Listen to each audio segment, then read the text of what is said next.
Hello and welcome to the Last Week in AI podcast, where you can hear us chat about what's going on with AI. As usual, in this episode, we will summarize and discuss some of last week's most interesting AI news, and you can go to lastweekin.ai for even more news articles in our newsletter.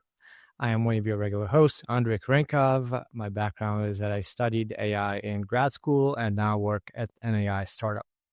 And I'm your other regular co-host, Jeremie Harris from Gladstone AI national security stuff, as you will tend to know. And yeah, we've got, I think, an interesting episode today that we're going to have to get through in about 25% less time than usual. So we'll see. We keep saying this, and then it doesn't, we don't do it, but we're going to try again. We'll see.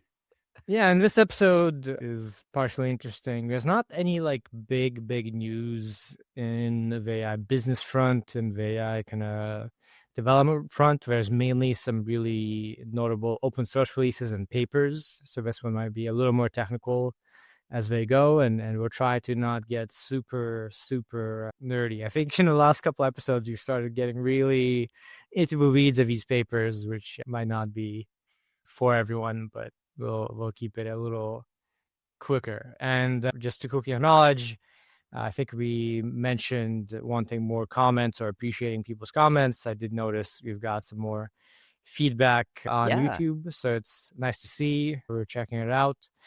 One person mentioned there not being any flashy thumbnails, and I I just make these kind of very nerdy looking thumbnails for YouTube for those who just listen, and I do have a personal kind of feeling of liking that style. Yeah, it's funny. This podcast is very much like made in our internet garage. I mean, it's fun. I do it for the fun personally. There's so much to keep up on, and I feel like it forces me to have a clue what's happening. So really appreciate you guys listening in. And it is, by the way, those comments, they really do, because we do it for the fun, they do make it more fun, and it gives a sense of community, and like you guys are actually listening and asking for stuff that you want. So anyway, I just really appreciate it. So thank you. And one last thing we'll mention before we get going. Last episode, we were just chatting before or after, I forget, and we're talking about how, we have a lot of data from having recorded so much and having transcripts. So now that vibe coding is a thing, what if we just got Claude to go and look at all these transcripts and do some analytics? And it worked. I just did it over a weekend, created some dashboards. And there's some funny things there. Like, for instance, like the data is very clear. I talk much slower, significantly slower, like 20% slower with Jeremie, but I also talk 20% more. So our ratio of speech per episode is almost exactly 50-50, which is pretty impressive if you think about it. Yeah, that is cool, actually.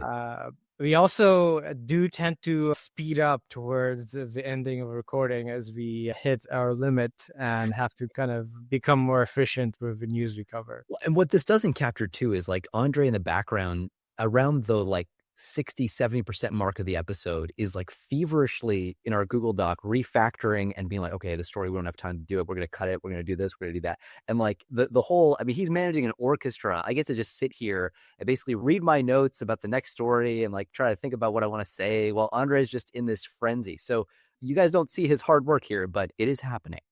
I wouldn't say feverish. I think I'm pretty relaxed about it these days. You don't look panicked, but you're experienced, I would say. Yep.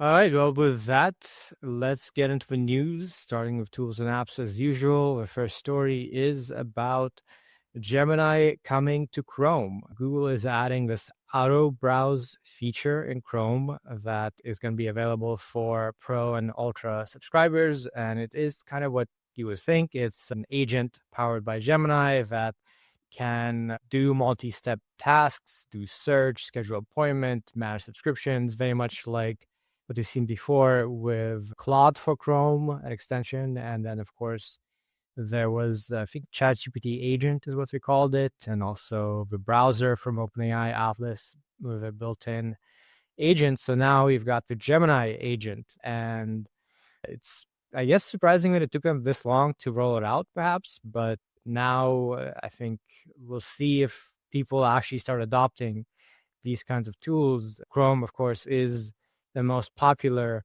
browser by a decent margin out there.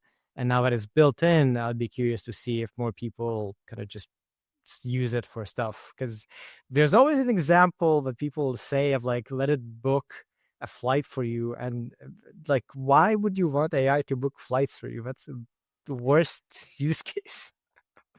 It's actually that's not untrue. It's funny, these things that sound good on paper and then they struggle to translate in the real world. I'm sure there will be a use case where it's hard to imagine this kind of, agent in browser not being the future. It's just like this doesn't feel like a kind of crypto thing where people are like a solution in search of a problem. But I think the shape of the problem that it ends up solving might surprise a lot of us as we find kind of new ways to change our workflows around it. But it's a massive structural advantage for Google to have this kind of distribution. Distribution wins an awful lot of these wars. People like to imagine that the best product tends to win. In reality, our workflows are usually pretty set. It takes quite a bit of switching costs to move to a new platform. So Google has had this advantage of being such a recognizable first place to do, web search. And when they introduced their, generative search too, it's like, I think most people are consuming their search through the generative search that Google provides now rather than the traditional way. So yeah, I mean, they'll continue to do this. I think for Google to, like, as we see software continuing to get commoditized and it gets cheaper and cheaper and make software thanks to these coding tools, I mean, development speed is going to accelerate quite a bit. And that'll mean that essentially infrastructure is the layer of defense, right? So you're really seeing battles of compute versus compute here and distribution versus distribution. Those structural factors start to matter more. And in that context, everybody's got to have their own browser. Everybody's got to have their own chat app. Everybody's got to have their own API. Like, these things are just kind of the ante that you got to put up to even be in the game. So. And speaking of an agent that works on your behalf, next story is that a lot of people are starting to test out this open source one called Moltbot. Well, now, as of today, it's called OpenClaw, and it used to be called ClaudeBot, I think. And it is an open source implementation of Claude or some other model, basically connected to a whole bunch of things you might be using, like WhatsApp, Signal, Slack. I think it has access to Calendar. And the pattern is it's kind of always on. You can message it from WhatsApp, give it tasks, and it goes off and just does it. It's sort of like in Cloud Code, you have -- skip work dangerously or something, where the AI just gets maximal permissions to go and do whatever it wants. That's kind of a vibe here, where you are giving it access to a lot of stuff and telling it to go do things for you, and then it does it. And this kind of like became a hit on Twitter. I guess a lot of people are starting to use it. I saw just this morning that there's now a thing called Moltbook, which is like Reddit, but for the actual bots that people are using. So this is kind of like that her moment. There's also another spinoff called OS the Companion, where someone is bundling this so that people don't have to host it on their own laptop. It goes into the cloud. Like, this is getting to a point where there's an always on agent you can text, and that agent has access to whatever it needs to do stuff for you. And there's been some fun examples of people starting to use this for actual tasks. Yeah, the integrations, as you can imagine, are like with everything, basically, WhatsApp, Telegram, Slack, Discord, like all these things. And it's a good test of like, what is the high watermark for what people are willing to tolerate risk-wise too. I think that there's a pretty asymmetric tail here. Like, unless you have a burner laptop that you're comfortable just like nuking, none of the data on that is data you want to save. None of the, the hardware itself isn't stuff that you want to save, because there have been cases even of that where it's just like you get irreparable damage done to your machine.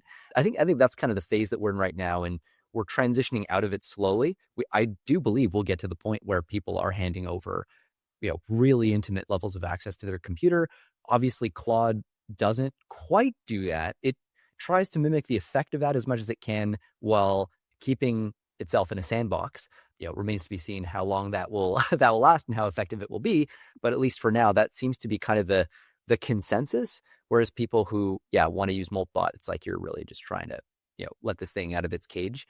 That you mentioned the oh man, I forget the name of that forum you mentioned that's like Reddit for Moldbook. Moltbot. Yeah, that's right. I really wanted to put actually in today's episode, I think it'll be for next episode, but there was this story about these models talking to each other about debugging their own, like, oh, hey, I'm running into this weird, unexplained error. And then the models, other models or agents answering, like, yeah, I've run into the same thing. It's actually just a context window limit issue. If you just change the blah, blah. And then another one jumps in, is like, yeah, I've had this too. Like human beings, except that they're, in a sense, talking about their own brains. We're in 2026. Things are getting weird. What can I say? I mean, it's a fun time. There's a subreddit, I guess, a sub area on Moldbook called Bless Their Hearts with the description affectionate stories about our humans. And someone also pointed out that some bot presumably made a post about wanting to have private storage for conversations. So this is like a real test for alignment. And like Yeah. it brings back to the idea of also like a decade ago or earlier with AI safety, a lot of the discussion of AI safety was about like AI escaping actual careful kind of thing. Like you don't give it internet access, but then it gains internet access through persuasion or hacking. And the reality of what's happened, which has been pointed out already plenty of times, is like, no, we just decided to live dangerously and create AIs that have access to the internet and do whatever. And there's the AI will not need to like escape. Yeah, that's right. Well, yeah, and that's it's fine. I mean, I like to complain about Yann LeCun. This is just like my personal thing. I'm sure he's a fine fella, But one of the things that he has said for years is, well, people just won't give the models access to the internet. Well, people won't give a misaligned model access to whatever. And it's like, dude, like what? Yeah, there's a lot of memes running around. Like we designed a total laptop access model from the movie. Don't design a total laptop access model. Whole body of like, yeah, AI, alignment, AI safety conversations on this. Obviously, this is the latest and greatest sort of example of that, I guess. And by the way, I guess the other thing worth noting is that unlike Cloud Code, these are always on and they're persistent. So they have built-in long-term memory mechanisms. And that's kind of the other interesting thing is then you have an agent running persistently with memory and context aggregated over weeks. It might actually go some interesting places that Cloud Code doesn't. It's also a good test for, long contexts and a demonstration where with the current models, we don't have continual learning. And so they don't really kind of learn in the same way humans do. They just take notes more or less over time. And there's a lot of hype about continual learning. This would be like one example where in the future, presumably each one will learn in its weights or whatever. Moving on, next story is about Genie 3. It is now going wide with access expanding to Gemini Ultra subscribers. So Genie 3, we've already covered in the past, is kind of the interactive video generation demo from Google. So you can prompt it to create a world. You typically have a controllable character, although you can also control like a pack of cigarettes or anything else. And you can play this generated game. And it's quite impressive. There's like very consistent generation. You can prompt it to make GTA. You can prompt it for Assassin's Creed, all the typical games. And you can also make it do very amusing things like being a pack of cigarettes, or people have examples taking photos of their pets and playing as their pets or playing as a kid's toy or whatever. We can't really do it justice in words. You would have to go and look it up and watch your fun demo clips. The closest I've seen as a mapping from a speculative but promising research project that I think we covered about maybe 2 years ago, Tim Rocktashel's group over at Google DeepMind came out with this, or maybe he's a Google, well, it's all Google AI now, I guess, but where they had this like kind of world model simulator where, if you remember, this was take a video and turn it into a playable video game. And we talked at the time about the architecture behind it, and it was really, really cool. But this is kind of just that, but like a polished version of that, it seems. So it really maps, like you can go back to that paper and sort of go, oh, wow, that, that was it. maybe we'll dig up the name for next episode, the name of that paper, but it really was right on the nose. It is still an early experimental release. So it's got a couple of limitations. You've got, well, one is just the most obvious thing. You're not going to have great prompt adherence every time, right? So you're not going to get the perfect thing every time. You will sometimes, but not always. And then some of the characters that you get are more or less controllable than others. And if you think back to that paper we talked about, that's because this is all being done in a very, I mean, it very much is just like a deep learning-y type of thing. It's not, there's not like a symbolic thing that's like, hey, that's going to guarantee and enforce the equality among characters. This is all kind of learned stuff. And limitations in generations are in place, right? So you can only have up to 60 seconds of generated output. But 60 seconds is pretty damn good. Like if you think about the coherence time of these videos, right? It used to be when you do like image to video or whatever, things would kind of be coherent for 3 seconds. And then all of a sudden, like faces would start to melt and walls would like vaporize and all kinds of weird stuff would happen. So 60 seconds is pretty impressive. Just look for that to get longer and longer, obviously, as the year goes on. And I think this is going to roll out to more and more people. This is a big deal. Next, a release from OpenAI. They are releasing ChatGPT Translator. So this is Google Translate, but from OpenAI with ChatGPT, more or less. There's only a couple differences. It doesn't support quite as many languages, something like 50 languages, and it has the ability to choose tone. So you can make it more business formal or less formal and so on. But otherwise, kind of the same idea really as Google Translate. OpenAI seems to just launch a lot of stuff that is not their core business. And this is definitely an example of that. Yeah, I think now as they start to mature, right, everything is a platform play when you get to a certain scale. And I think they've achieved the penetration that they're going to get. I mean, if you look at what they're hitting in terms of their user base, they're knocking on the door of 1 billion users. You're starting to get into that space where it's like, we need to find ways to have people spend more time on our platform. There's just no other way around it. And so, yeah, they're going for higher hanging fruit. Increasingly, their competition is just Google. Like it's just, that's what it is. So Google has Google Translate. They're going to have that. They're sort of in this weird marriage with Microsoft. And so how does the wider ecosystem of Google Drive? So like, I wouldn't be surprised if they tried at some point to even have like an AI first version of Google Drive, just because, again, it's really a platform play at this point.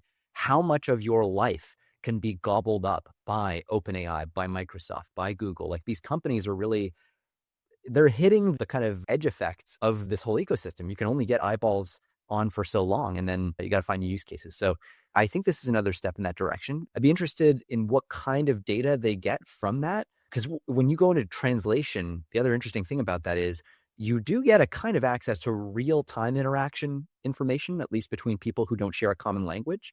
So it might give you access to a certain kind of private data where people are trying to converse in that context, and they're forced to dump their context into your thing. So anyway, yeah, it's interesting. Wider platform play. OpenAI continues to like spread its wings, basically.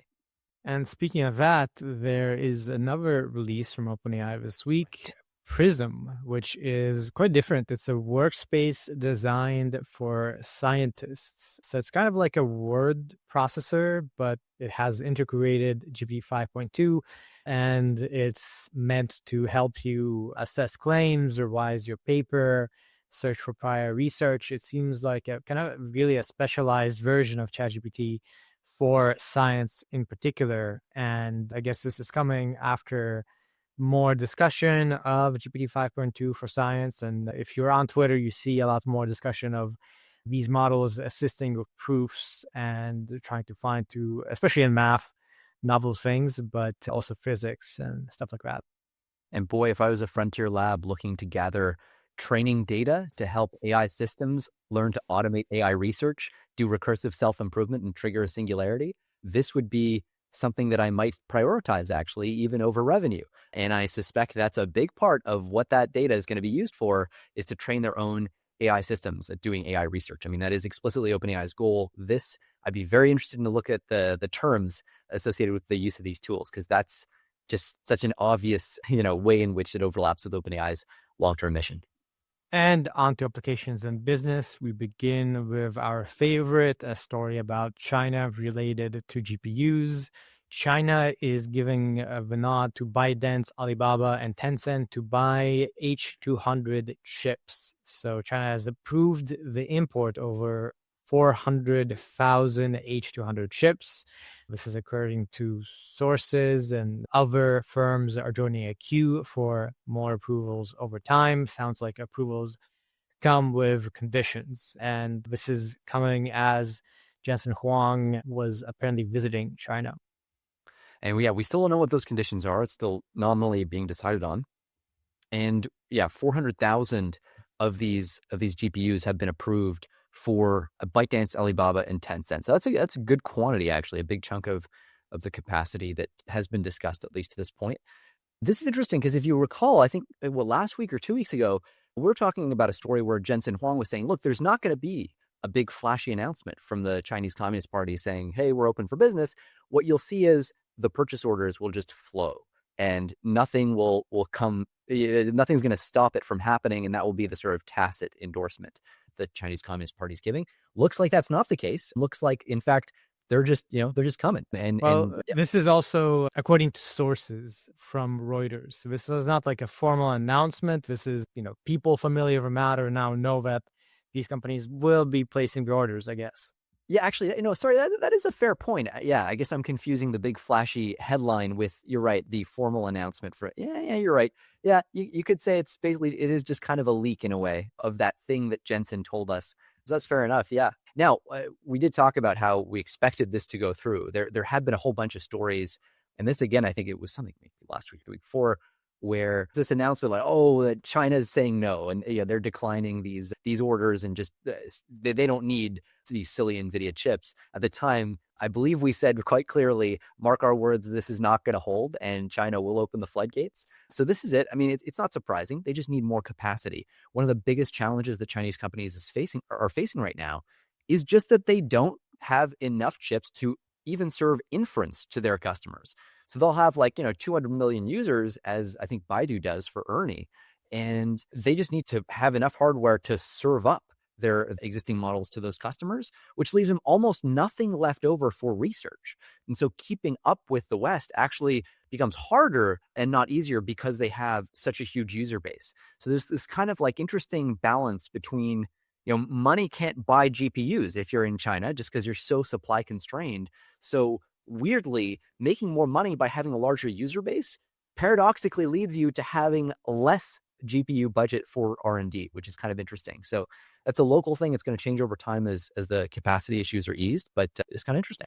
And speaking of chips, next up, we've got a startup. Recursive is hitting a valuation of $4 billion just 2 months after launch.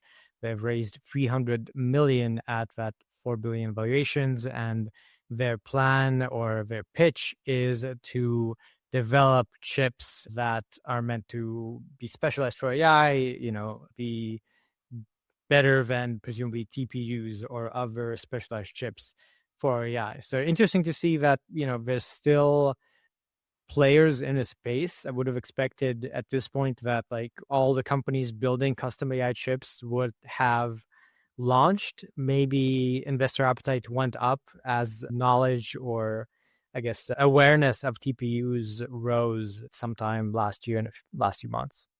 Yeah, so this is kind of an interesting and different take on recursive self-improvement.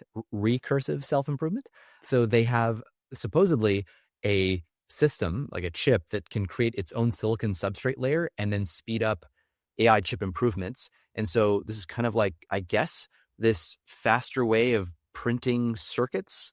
Anyway, so the idea is you iterate on that to get to AGI. So it's a very hardware-oriented version of this. We've talked about the software-only singularity model. This is a take that kind of blurs the line between the software and hardware stuff.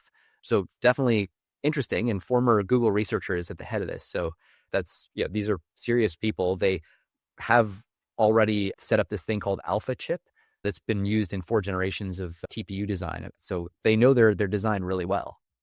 And another startup named Recursive, also in talks to get funding at a $4 billion valuation, apparently this week. This is, I guess, that software equivalent founded or co-founded by Richard Socher, who has been around in the space for a while, is also the founder of U.com.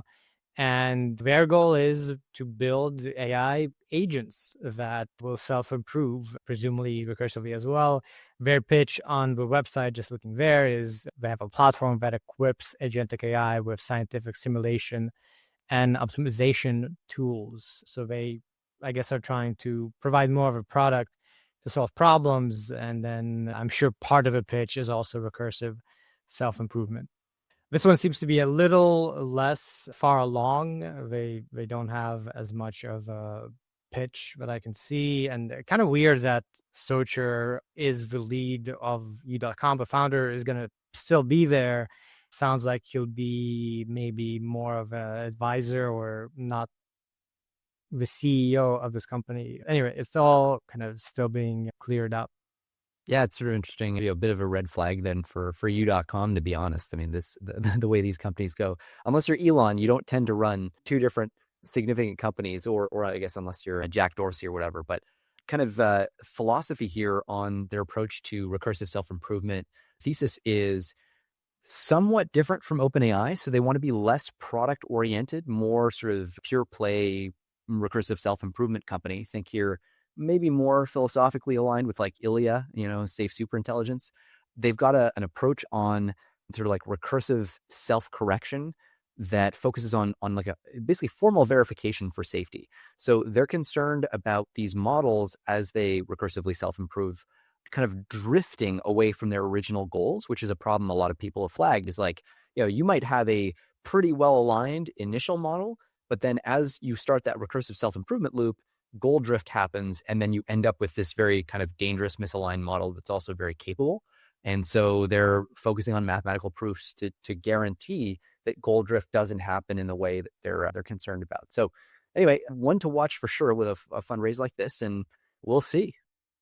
Yeah, I do wonder, like, I will say, I don't know if this 4 billion number, if the journalists got confused, because there's not many other sources you can find for recursive as opposed to recursive. Yeah. In fact, if you Google for recursive, you'll find recursive and vice versa. So there's fewer sources about this one, I'll just say. And one last big funding round, we've got a lab really called Flapping Airplanes that has launched with 180 million in seed funding. And that name, Flapping Airplanes, kind of hints at what they do. They are aiming to find a different approach to AI development, to AGI, that's more inspired by nature. So that's more data efficient, and the AIs are able to learn quicker without like ingesting half the internet or the entire internet. That's the basic pitch, and they're definitely seeming like a more research first effort. Yeah, exactly. Arguing that like, hey, we're more insight bottlenecked than compute bottlenecked, which again, consistent with safe superintelligence's approach and Recursive's approach, if in fact this recursive thing is the thing that we just talked about. Yeah. So, I mean, this is a recurring theme, and it does change the way you think about investment in these sorts of problems. It's also reflective of what we're already seeing. Like, it's almost like ILIA came out and said, hey guys, I think we're insight bottlenecked rather than compute bottlenecked. And then all of Silicon Valley went, oh my God, we might be insight bottlenecked rather than compute bottlenecked. And part of this could be interpreted to be, Sam Altman really rode the coattails of ILIA on the scaling train, and Dario and all that, like, for a long time. And in the regime we were at back in 2018, 2020, it was approximately correct to say scaling was the main thing blocking us from AGI. Like, in retrospect, it's clear that, like, I don't think anybody would have bet on us having stuff that was this close to AGI in 2020 time now. But we're kind of at the point where we seem to be tapping out raw scaling. And so there's a debate as to whether that's actually the case. And I think that's an interesting debate. But you're certainly seeing Sequoia and Index and all these funds now sort of spreading their bets around a little bit more, looking for other kinds of companies that are not just hardcore scaling as much. The more that approach becomes appealing, the more the massive CapEx costs of pure play compute scaling are going to come into doubt. And so, we're figuring out right now what the ingredients are for intelligence. No one really knows, but you got to have a balanced portfolio if you're concerned about, getting surprised by some stray breakthrough that requires way less compute. Right. Yeah, this is most comparable to SSI startup that, as far as we know, is just doing research on fundamental insights, kind of the next couple of research breakthroughs necessary to get to AGI. That's the pitch here. They're still in stealth, really not much that we know, but founded by, research types and still quite a small team. I do want to say too, there's an important like kind of national security implication, this whole new paradigm, right? If it's not just about pure scaling of compute, then for one, the US-China chip stuff becomes less important. I think it's still important. I think almost no matter what paradigm you come up with, having more compute to work with it is probably going to give you an advantage. It would be hard to imagine that not being the case, but who knows? The other piece is your insights become national security level secrets. You can think of like Ilya right now is based in Israel, right? So pretty much assume that Israeli intelligence is all over that, right? Assume also that any company that has, Chinese infrastructure that's plugged into that is all over that. Assume also that, to the extent that the Western countries have interests in that, they may be all over that. So your need for security actually starts a lot earlier if you're playing the game of, hey, it's all about the insights. Because there are these insights that you can pass along in a 10-minute conversation that could save billions and billions of dollars in compute costs. To the extent that's the case, like, boy, does this become an interesting, basically game of tradecraft and getting spies in places and monitoring communications. That's, I think, a really important aspect of this for all the people who are working on, data center security and all this stuff. Like, don't forget, there's this giant hanging Chad just like waiting to cause problems if in fact we live in Ilya's world. And one last funding story, actually going back to chips, we've got a raise of 110 million in a Series A round by New Rofos, which is developing optical processors for AI inference. So this is dealing with optical processing units that are meant to outperform GPUs, which don't use light and photons, at least so far. So another bet on a different, more kind of speculative chip architecture that would make it more efficient and allow scaling. I guess, just at some point we're going to hit a wall of scaling on GPUs. They already are insane. So I could see this being very attractive as a bet on like infinite scaling or something. Yeah, really, it's all about how do we get down to almost like the physical limits of heat propagation in data processing and all that. And like just, moving to the optical domain is a big win for that because you just don't have circuits. You don't have electrons bumping into each other and rubbing each other and producing heat that then has to be dissipated, like all this whole nightmare of kind of traditional fabrication. Optics is hard. Optics is really hard. Photons are really annoying because you can't keep them in one place. So you can use them for computation, but then storage becomes this massive problem. They are massless and they move at the speed of light. And so keeping that contained is not usually the solution. And so usually people look at hybrid things where you have storage in kind of electronic form and then photonics for the compute. But then that implies an interface between the two. So there's a whole this is a very difficult space, but at some point, it's physically possible. So somebody's going to crack it. It's a question, I guess, of whether it'll be a smooth, Jensen's law will continue where Moore's law left off, and will it continue into like the optical domain smoothly? Who knows? I'm sure we'll find out at some point. Right. And it does sound like we're doing a slightly different photonics approach. There's other players in the space already. Just from briefly looking into the details, they have this meta surface modulator that has optical properties that can do matrix multiplication. So it's not exactly like you have photons instead of electrons. It's not kind of an optical transistor. There's some advanced physics and science going on here that might be a little fancier. Yeah, like metasurfaces are so they are still using photons. It's just that a metasurface is something that basically just like you can modulate its optical properties often by giving it electrical currents, or maybe there's like nonlinearities where like higher intensity light induces different properties from the lower intensity light. So it's like metasurfaces are this area that got really hot. I want to say like early 2000s or something. Anyway, if you wanted to encode optical properties on a surface so that it looks like a matrix, almost literally, like you could shine a beam of light on it, and then the light that comes out the other side, a little patch is really bright where the number is big, and then a patch is dark, like that, very roughly, that kind of idea. This is where you can get into the sort of spatial light modulation or whatever. I'm not sure exactly how they're doing it. It's not clear from this, but that at a high level is what they're sort of trying to do. And I haven't seen a startup succeed in this obviously yet, but I mean, this seems like an important thing. Someone's going to crack this one day. On to projects and open source. Quite a few releases this week. First up, we've got Qwen3-Max-Thinking, which is what it sounds like. It's a big version of Qwen3 that's optimized for thinking, trained on large-scale data, large context window. Its context window is 262,144 tokens, unusual. And yeah, they have various demonstrations that show that this is, more comparable to that Gemini 3 Pro, Claude Opus, etc. level of reasoning beyond existing Qwen models. So they've got a couple things going on that are, like a little different. One of the key ones here is the way that it interacts with tools.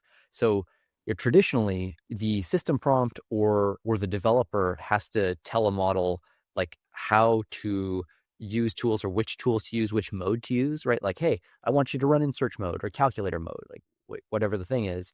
In this case, that has actually been trained into the model so that it actually just autonomously chooses which mode applies. And they say that actually helps with hallucinations too. So anyway, it's kind of an interesting piece. They also do not have a separate router model that looks at your prompt to decide which tool. So it's really like all baked into that main model. It's got all kinds of it's basically trained natively to have search memory, a code interpreter kind of senses rather than external plugins. And it's a really compelling take on that same model. It seems to have actually pretty good specs in terms of its performance on benchmarks too. And it is big. Like smaller Qwen3 models obviously kind of range from under $1 billion to like 30-ish billion. But this Max series is over 1 trillion parameters with, I think it's like 35 billion activated per token. So, this is a big dude. Right, and they at least the claimed performance, and you always have to take these with some skepticism. They're saying they beat Gemini 3 Pro, GPU 5.2, Claude Opus on kind of most of the major benchmarks, GPQA Diamond, etc. when you do test time scaling. So they also have test time scaling where you give it extra reasoning or multiple agents.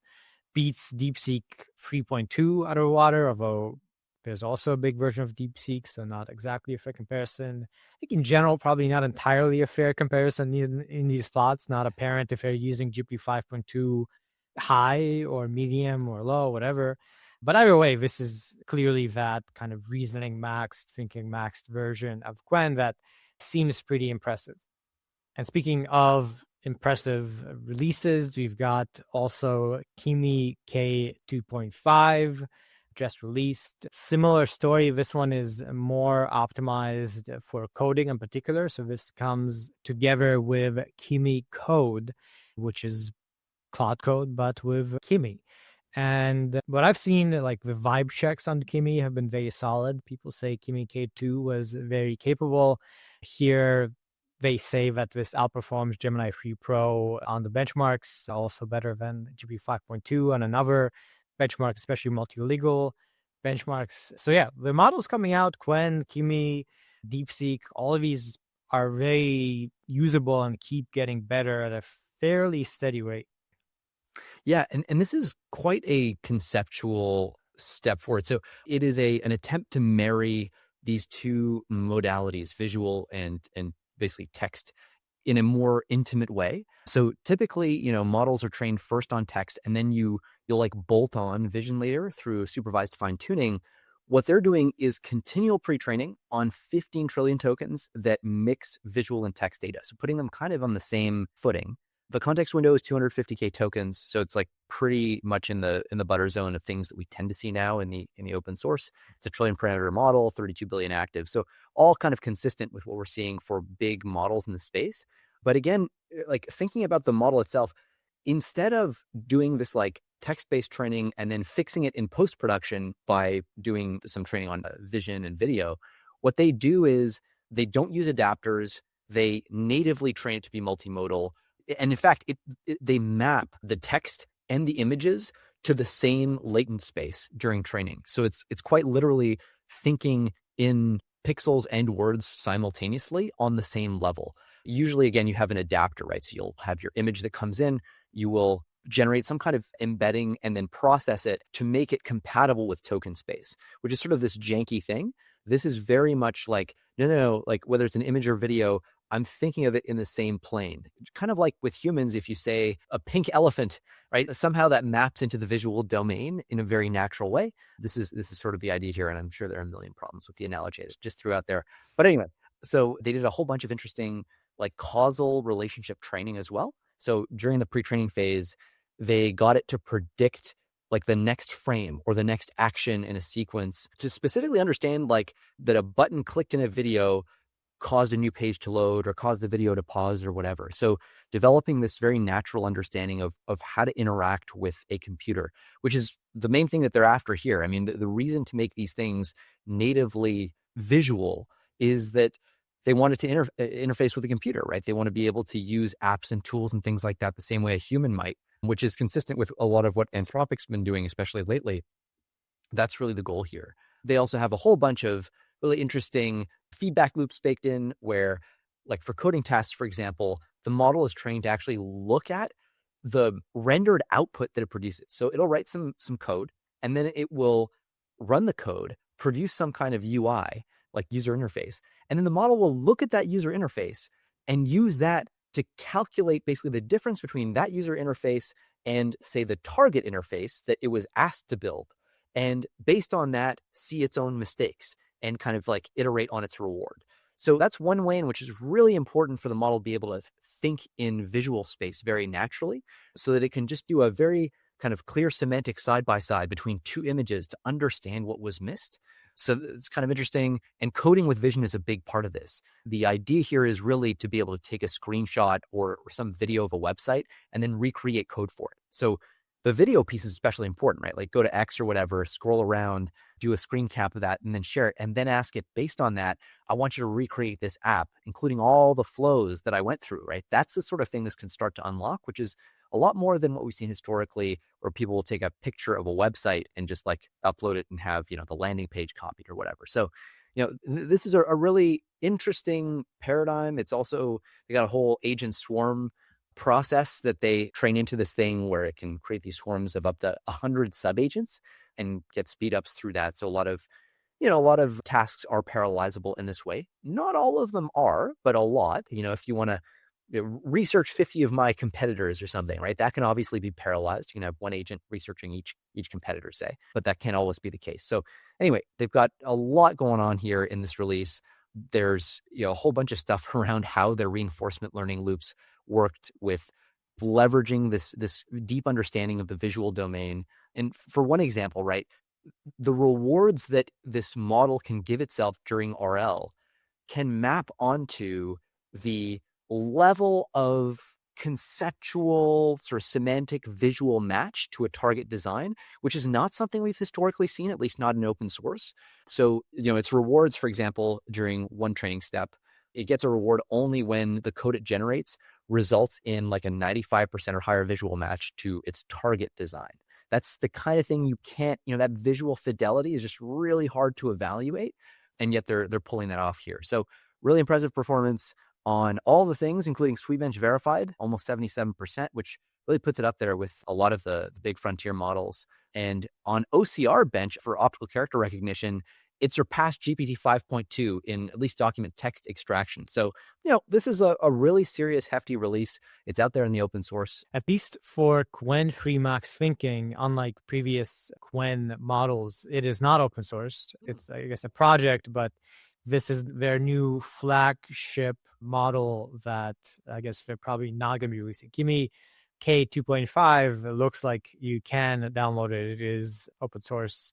And as you said, they're very much highlighting the kind of visual stuff that Cloud Code is pretty bad at, from my experience. Also, similarly large. So this is like over 1 trillion parameters, 32 billion activated parameters.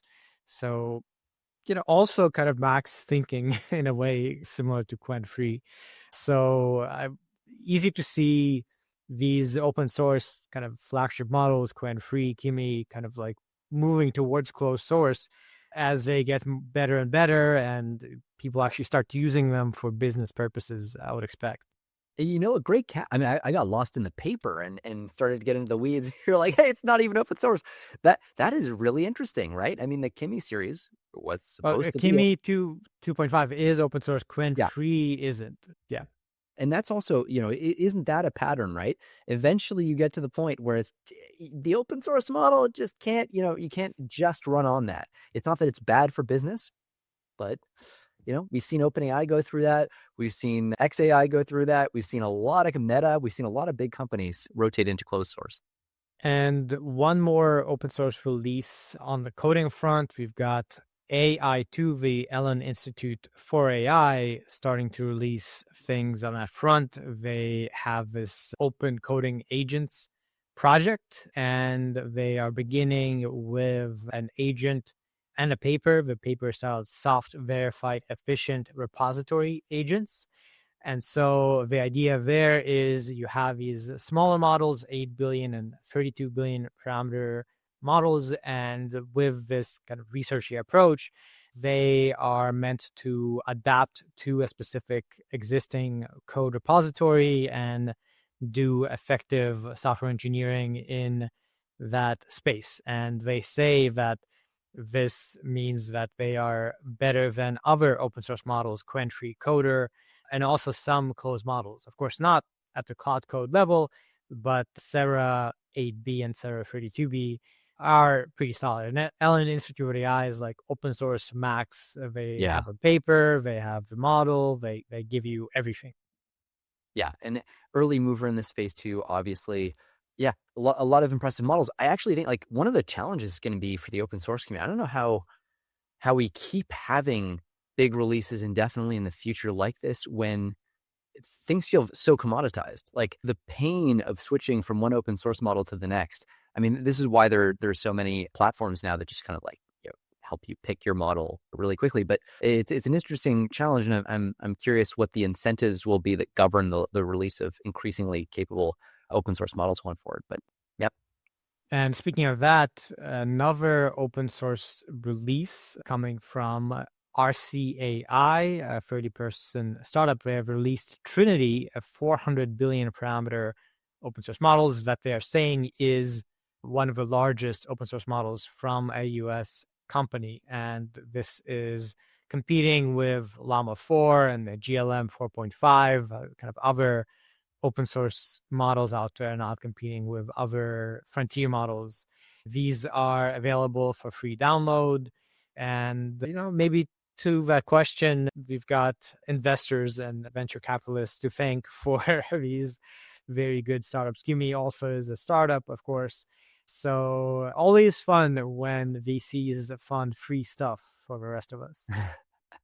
Yeah, I think that's a lot of what's happening here. Now, this is a really interesting release, not just because of its capabilities or the way it's trained, but who trained it, right? So this is Arcee, Arcee, but a collaboration between them and Prime Intellect. And we've covered Prime Intellect and their big releases, including Intellect 1 and other SERP-RL flavored variants. These guys specialize in this very kind of globally distributed training infrastructure. The goal is to make it possible for people to sort of train in the same way that like torrent-based training kind of, where you don't have a like single centralized piece of compute. In this particular case, they do use a centralized cluster. It's about 2,000 B300 GPUs. So, pretty hefty piece of equipment or a bundle of equipment. So they're basically trying to debug and experiment with this new approach. I would expect, given who is doing the training here, that the next step is we start to see a lot of these ideas ported into the sort of distributed training context. A couple of interesting architectural details here. So they use local and global attention layers. So they have some layers of their model that are paying attention only to local correlations between tokens, and they use a sliding window attention. So basically, for any given token, you're only going to attend to the tokens that are within a certain window's width of that token. You're kind of going to ignore the rest, even if it's in the context window. And that local attention comes with rotary position embeddings, right? Rope. We've talked about that before. It doesn't matter the details, but it's a fancy way of making sure that the model can keep track of which token is where in the sequence. Transformers do not natively know what the positions of each token are. They kind of just are there as a bundle of tokens, and you have to help the model to learn about token ordering by kind of layering on top some information, which is what rope does. So that happens only if the local layers add that kind of positional embedding information, because the relationships between token positions matter a lot when you zoom in, right? You want to know, like, Andrey murdered Jeremie. It's important to know what the order of those words are. But when you zoom out, if you think at, like, say, the paragraph level or the page level or the book level, does it really matter so much which page? I mean, yes, which page comes before which, but like which book comes before which? Once you zoom out enough, eventually you start to find that, like, the ordering of things matters a bit less. And so global layers, the layers that look at the whole context, do not use positional embeddings. They use NOPE, which is basically no positional embeddings. That's basically the idea here. They have a whole bunch of interesting approaches that they use to address certain problems that arise with the attention mechanism. You'll often find that models will put really high attention scores on the very first token because of math around how the kind of the probabilities of tokens get distributed in Transformer. They find a way around this. Basically, if we had more time for this episode, we go into it. But then they also have these really interesting strategies to assign experts. So this is an MOE model. And typically, when you pick which expert to send your prompt to in a mixture of experts model, you're going to use, or during training, you're going to train the models to kind of load balance, or train the experts to load balance. So if this expert keeps being assigned the tokens that come in, you're going to go, oh, okay, like it's getting overused. Let's spread the joy a little bit to the other experts.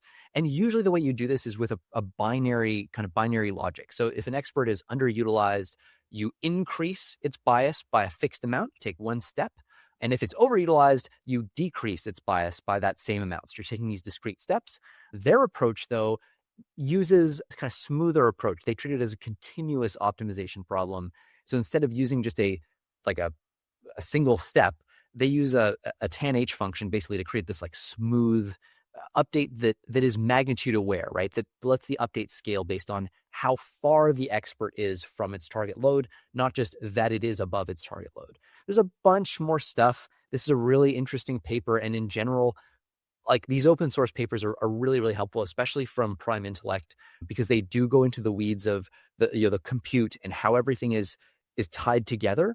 It's painful to skip these things, but I'm going to stop myself here because I know there's we have a few more things to dive deep. And yeah, as you said, there's a technical report that's fairly detailed, 15 pages, that goes into the weeds of the training. They also discuss the data mix and the data generation, a lot of synthetic data being used here. They have a graph of a training where there's 3 phases where you have different data mixtures. So a lot of that sort of dark magic beyond the basics of what they had to do to train this model, which they did over like many months, right? And at a relatively cheap $20 million, sounds like. So very interesting to see the nitty-gritty of how that was done. Moving on to research and advancements. First paper, Post-LayerNorm is back, stable, expressive, and deep. So there's these, I guess you I keep saying nerdy, but yeah, nerdy details in neural net architectures, layer norm, pre-layer norm, post-layer norm. Where you put the layer norm is the gist, right? There's this normalization step where you make the outputs kind of look nice and similar, right? And you can put that in different places in your neural net. And according to this paper, post-layer norm architectures are potentially more expressive, but are harder to train. They have gradient instability, and they find a reason for that. The reason is residual paths. But anyway, they have a small tweak that they say then makes it possible to train very, very large networks with post-layer norm and not have it be an issue. Yeah, and like the intuition behind this is something like so at every layer in a transformer, what you do is you take so you have an input that comes in, the output of that layer is going to chew on that input a bunch, but then you're going to add the input back in to what you spit out and send on to the next layer. So in a sense, you're kind of saying, all right, I'm going to like imagine that somebody gave you, I don't know, gave you some sort of object and they're like, hey, I want you to like fuck with this object. So you're like, okay, cool. I've now fucked with the object. And now you've like completely fucked with the object. It's a different object. But you also want to pass on the original version of the object that you got and give those both to the next layer so that the next layer can be like, okay, if your fuckery with that object was too extreme, you went too far, you kind of lost some important context, you at least have the version that the previous layer got itself as an input to work from. And so this is a way in which you can persist down a very large number of layers, a lot of the core information that still needs to be propagated. The math gets complicated, but it turns out that if you try to normalize, like let's say in a way where the original object and then the fucked with object both kind of have to occupy, they basically they have to share a maximum amount of information space together. They have to duke it out, basically. Then in that situation, you run into this problem where over time, over the course of many layers, the original version, the residual from the last layer that you're trying to keep in there, gets beaten down and beaten down. Like at every layer, it gets squeezed more and more, and the information it contains gets sort of progressively destroyed. And so what they do here is they say, okay, let's just amplify that component at every layer to give it a fighting chance so that it continues to be robust all the way down the line. That's very roughly the intuition here. The math is quite interesting. The result is important. And the bottom line is where you put your layer norm like significantly affects the gradient math, basically the math by which you determine what the updates ought to be to your model's weights. That's basically the gist. Right. And this kind of combines with, in the previous week, we also, really in the previous weeks, we've discussed a lot of these like tweaks in the architecture of a transformer that are small in a sense. Like this is one tweak in the way you create a layer, but that tweak kind of makes a significant difference. It doesn't like fundamentally change the transformer. It's not this like research breakthrough that we've been discussing, but more and more of the like really deep advanced tools are being explored. It feels like, at least lately. Next, we've got a paper on continual learning. Self-Distillation enables continual learning. So they here are tackling continual learning in the sort of traditional sense, where you have a sequence of tasks of different kinds that you need to learn. And the challenge is, as you learn new tasks, can you still be good at the previous tasks that you learned? And the gist of the approach is that you have a teacher model, a big, strong, kind of good LLM, and you have a student model. And that teacher model kind of provides the answers to the smaller model, while the smaller model thinks about the task itself. So they go into a bunch of details in terms of on policy versus off policy. Briefly speaking, all policy is when you're kind of doing the task and learning off of your learnings. You're not getting data from somewhere else and trying to learn. And on policy typically kind of often can be better and more stable. So that is just, you can see I'm trying to go fast because we still have a bunch of papers, but they demonstrate one way to do learning in a stable way that has no degradation across a few phases of learning. Yeah, and this on policy, off policy thing, like intuitively, we all feel it every day. So when we're trying to learn something, right? This adage, learn by doing, that's really what this is getting at. People will either learn by being shown a textbook that tells you how to do a thing. And so you'll read the textbook and you'll be like, all right, I kind of get it. But if I ask you to do the thing, you're going to start shaking in your boots. Whereas if instead I had said from day one, okay, let's take you out and actually get you to start doing this right away, you are actually putting in, like, your agency, your decisions are determining your next actions, which then determines the feedback that you get, making you learn a lot faster in a more rich way, in a way that maps more directly onto the kinds of choices that you would be making in the real world when you go to do the thing. And so off policy learning is basically that textbook thing where, you're given a textbook and you're off policy because you're not actually testing your own approach to solving the problem. You're just reading somebody else's. On policy is, I'm going to actually use my policies, the policies that I have in my brain, and they'll probably be bad to start, but I'm going to use my policies, my strategies, my approaches to solve this problem, get feedback from the world that directly tells me about my policies, not about someone else's, but about my own. And that way I can learn much faster and more effectively. And so what they're doing here is exactly kind of figuring that out. How can we make this process of fine tuning into something that looks more on policy, like active learning? And their solution is, you take a teacher, you have a student model and a teacher model, and instead of some external model, the teacher is actually the same base model as the student. They are both the same pile of weights. And what the teacher does, though, is it gets a set of expert demonstrations that are loaded into its prompt, into its context, basically. And based on that prompt that helps the teacher better understand how to solve a problem, the teacher is going to evaluate the solutions that the student generates. And so essentially what you're trying to do is cause the student, well, it's the same model really, but cause the student to update its weights in a way that encodes the information that was in the context window of the teacher.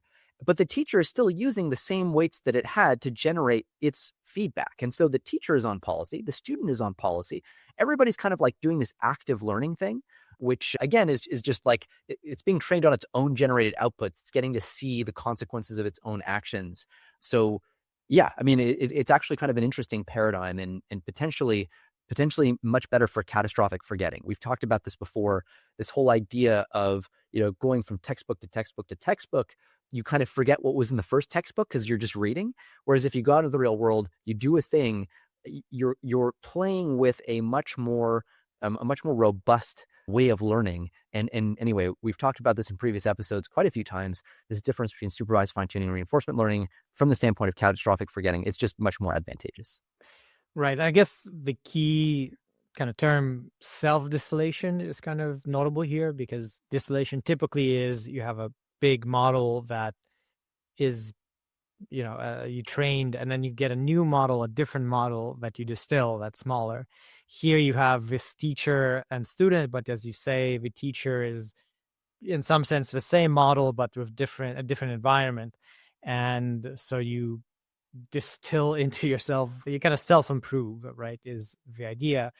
And the next paper is kind of amusingly very similar and came out almost the same day: reinforcement learning via self-distillation, which conceptually is, let's say, a neighbor to the previous paper, not the same, but related. So briefly, the idea here is, again, you're using a model to provide some sort of signal to train, but instead of having this teacher model that has demonstrations, their pitch is, instead of just having rewards, instead of just reinforcement with verified rewards, the key thing is to have feedback. So retrospection, like a richer reward signal from the model itself. It looks back on the previous outputs, analyzes not just if it got wrong, but also how. and then uses that to train. And so again, you wind up with an on-policy approach with self-improvement as the key of it. And they also have results demonstrating that this works. So, a lot of, it seems like continual learning, as we've said, is the topic that everyone's excited about. And on-policy learning kind of predictably is going to see some exploration like this. Yeah, one of the big themes we're seeing here is like, how do you take context and then turn it into weight updates? This is another example of that. The key is here that the model will, like the teacher will take in the original prompt, its own original failed attempt, right? That didn't give the right answer. And then it will also take the feedback that you just talked about to generate a corrected response. And because it knows what the feedback was, it knows about the failed attempt, has all this context, that corrected response is much more likely to be correct. And then what it can do is take that corrected response, which hopefully is going to be better, and then basically update the weights, update its own weights to minimize the difference between that corrected response and the initial response that it gave through, well, the KL divergence loss, basically, which is what you would do in this kind of context. So essentially, it's just like trained to produce the corrected answer directly from the original prompt, just like skipping the whole mistake and feedback loop in the future. So this is a great way to make sure you have richer feedback accounted for, kind of more nuanced feedback that literally turns into a better answer. And then you directly use that answer to improve your weights. And the model is the teacher, it's also the student. Again, this is like that whole idea of self-distillation, which is crucial in this paper and the previous one, as you mentioned. And speaking of that, we've got a real kind of sequence of papers related. The next one is teaching models to teach themselves, reasoning at the edge of learnability.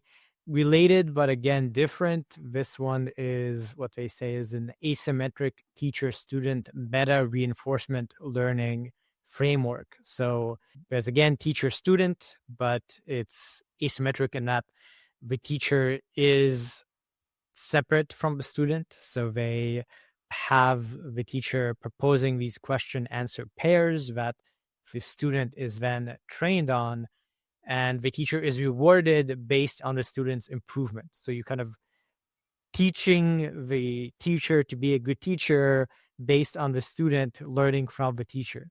And that kind of goes into that meta reinforcement learning thing where the student is doing reinforcement learning, but then the teacher is doing reinforcement learning from the student's reinforcement learning.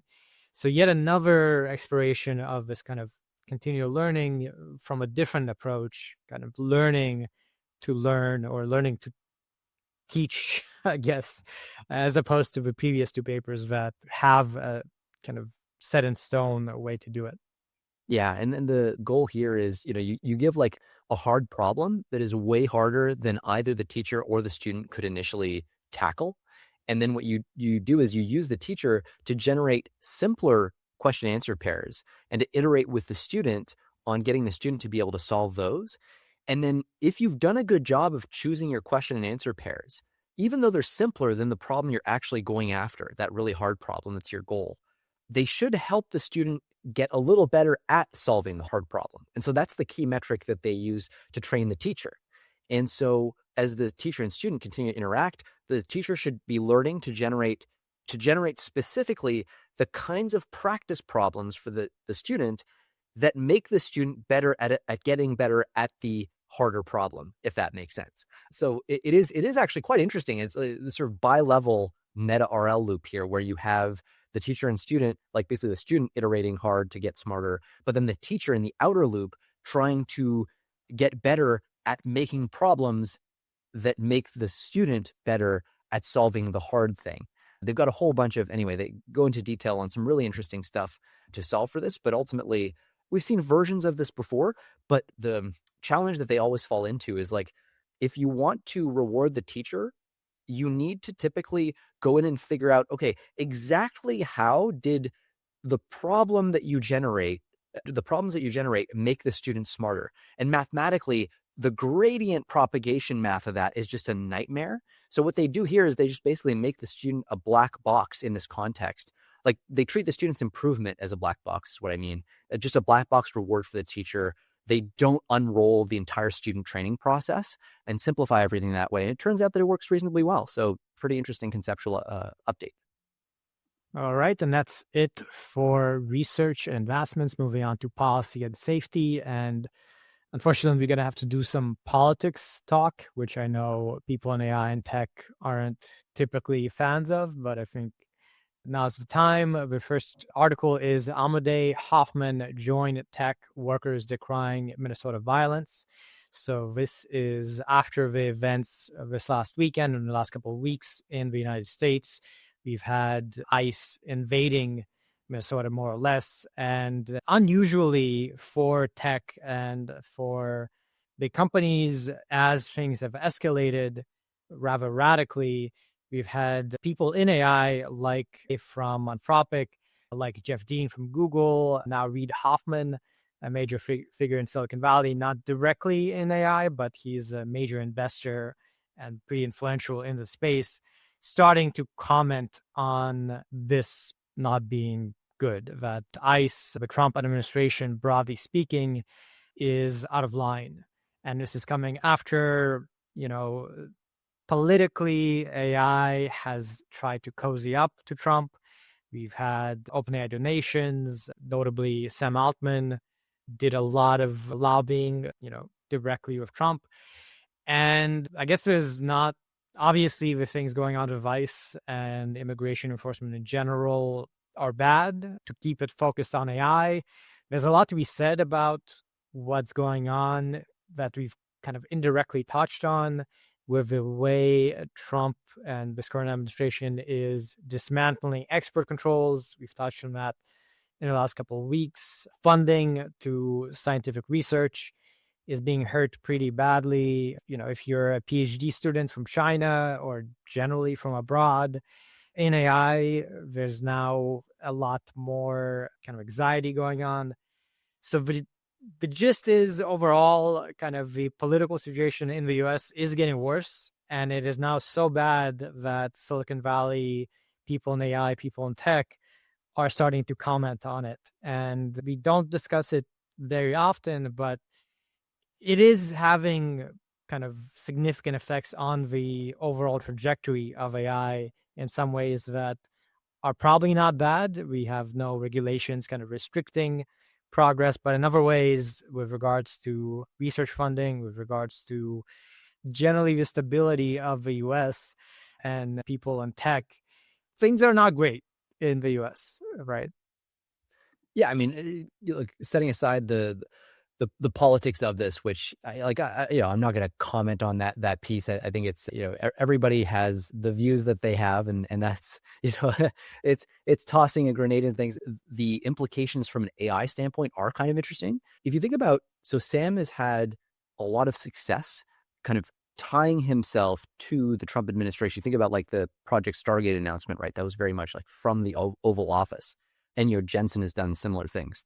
Whereas what we have seen historically is like Dario tending to struggle more to make inroads with the Trump administration. There was like recently that, I forget what it was, some kind of like roundtable. We keep seeing these like events, these or these working groups that bring together like all the labs except Anthropic, and it's like kind of getting awkward in the same way that like the Biden administration did this like electric cars thing, and then Elon wasn't invited.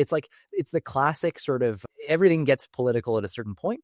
I think there's been some interesting discussion as to how Dario is trying to position with all his essays that have come out lately, and maybe we'll talk about the essay that he put out recently next week. But just in terms of the frame and trying to make sure that it's not unpalatable to the current administration, but also robust to changes in administration, changes in Congress. Like these labs, I mean, AI is becoming a political thing. There's just no two ways about it. And, that with the amount of CapEx that's being invested, congressional races are being determined by the AI lobby in no small part. It's not surprising. We've seen it in previous kind of technological generations. But what the different labs want is different. And so, and the representatives of these labs are either in or out of grace with different administrations and sides. And so I didn't expect it to be the case, but it seems like there are some labs that are more Democrat coded and some labs that are more Republican coded. And what an interesting, and I mean, I will say unfortunate too, sort of turn of events, because it does have us orient away from just the like underlying technical realities of what are we building here? And, when we see stuff like the risk of autonomy, the risk of loss of control, bioweapon design, cyber weapon design, like these are things that should transcend politics, really. But it's interesting to see that they don't seem to be entirely, not entirely at least. Right. And I do want to be a little more explicit and direct, especially given the way 2026 has gone. Like the US is sliding towards authoritarianism and the end of democracy. And when you get to that kind of extreme scenario, it's not just about whether you're Republican or Democrat. It's also about whether you kind of bend the knee to Trump in particular. And we've seen Apple, Google, all the CEOs kind of cozying up, and no one is going to say things in a position to increasingly undemocratic and authoritarian actions. And as we get into 2026, I think this might actually be a major question for AI, since we have so much investment in data centers in particular, where the government has a lot of power to mess with you in all sorts of ways. Let's just say politics and AI are going to keep getting more entangled as the situation in the US gets more extreme, which will probably keep happening, unfortunately. Yeah, I mean, well, yeah, and again, without speaking of the politics of the issue, I'm trying to separate this a little bit out from that. I'm kind of over tried to separate it personally because it's just beyond ridiculous. But yeah, if we try to separate it, there's a lot of it that's purely technical or purely nerdy, right? Well, there is also just like the structural, so like if you look at China, right, what's happening with the surveillance state there, and I think everyone can agree that that's not a great thing. Fortunately, there are constitutional limitations on, the state's ability to spy on people and things like that, which admittedly, we have Edward Snowden. We have a lot of cases where that gets sidestepped, but at least nominally that's there. Still, AI is going to exacerbate all of that, right? I mean, we're seeing it in China. Like the surveillance state, it used to be that you could maybe credibly make the case that, well, they're collecting everything that I put out, sure, but collection is not analysis. There's no time to actually look at what I'm doing, and obviously AI changes that calculus quite materially.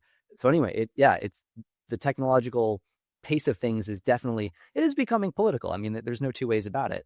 But yeah, everybody feels very strongly about a lot of things, and Right. Everybody is more or less right to feel strongly because the world is actually like in a state of massive flux. Right. So the concrete news, just beyond the general discussion of the topic, is that given the violence in Minnesota, now leaders in AI like Amadei from Anthropic, like Jeff Dean and Rita Hoffman are starting to comment on the violence. And if there's more violence, there's also a lot of pressure within the companies from just employees at Google or whatever to take a stance. And that's going to have repercussions for the development of AI for all sorts of things. And that is actually such an interesting problem, right? It's rock and a hard place because if you're obviously Silicon Valley is not typically thought of as the bastion of hardcore conservatism. And so you have to have these employees work. The best employees win the AI race. That is a huge part of this, at least. But at the same time, government subsidies, the support of the government in getting access to energy and getting access to licenses and getting like all this stuff is really important too. And so you kind of have to pick one, and this is resulting in a lot of people stuck between basically their employees on the West Coast who tend a certain way, and then the administration that tends another. And boy, I mean, I don't envy anybody trying to ride that tiger. Right. Yeah. So we'll try not to touch on US politics too much, but just FYI, things are crazy. If you're in tech, you might start to get impacted by it more, and seeing more discussion of it within AI circles, really. For sure. Well, on that bummer note, we're going to close out. Thank you so much for listening to this week's episode. As always, we like to see your feedback. If you can share the podcast with other AI fans, that's always great. But more than anything, we like to see people listening, so be sure to keep tuning in.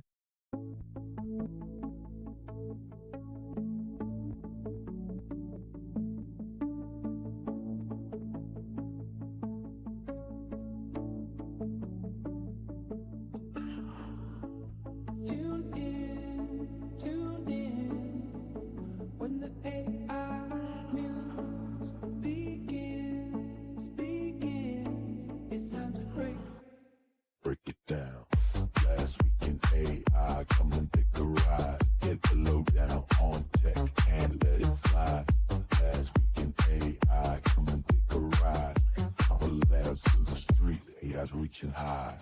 New tech emerging, watch it surge and fly. From the labs to the streets, AI's reaching high. Algorithms shaping what the future sees. Tune in, get the latest with these. Last weekend, AI, come and take a ride. Get the lowdown on tech, can't let it slide. Last weekend, AI, come and take a ride. From the labs to the streets, AI's reaching high.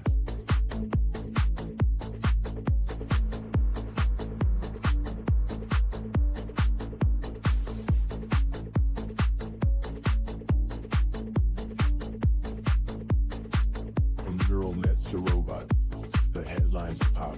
Data-driven dreams, they just don't stop.